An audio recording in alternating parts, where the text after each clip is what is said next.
जो काट आहे, आता सध्या मी उंदरगाव पूर्व भागामध्ये आहे, माढा तालुक्याच्या.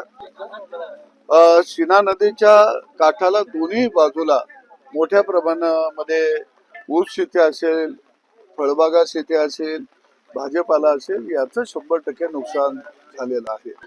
निश्चितपणानं शेतकऱ्यांच्या भावना तीव्र आहेत. याचं कारण की शेतकऱ्याचं जे अर्थचक्र आहे ते शेतीवर असतं आणि 1 वर्षाचं शेतीचं अर्थशास्त्र जर बिघडलं तर शेतकऱ्याला 2 वर्ष त्या संकटाचा सामना करावा लागतो.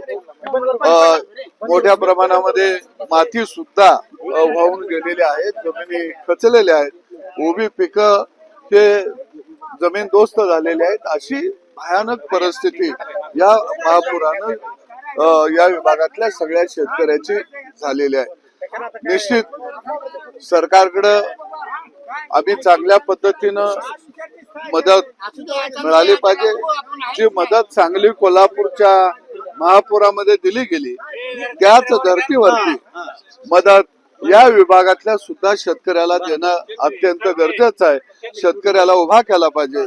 मी सगळ्या कारखानदारांना आव्हान करतो की चारा पाण्याचं मोठं संकट निर्माण झालेलं आहे आणि अशा संकटाच्या काळामध्ये नुसता ऊस गाळू नका, तर शेतकऱ्यांच्या जनावराला चारा सुद्धा पुरवठा करण्याची यंत्रणा ही कार्यान्वित होणं अत्यंत गरजेचं आहे.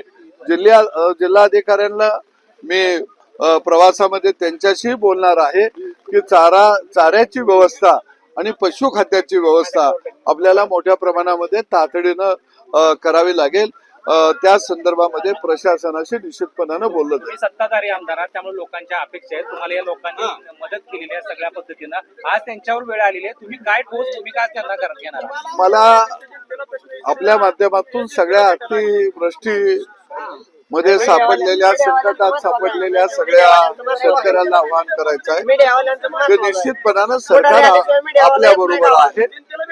निश्चितपणानं सगळ्यांनी मिळून आपण हा संकटाचा सामना करूया आणि अशा काळामध्ये शेतकऱ्यांना दिलासा देणं.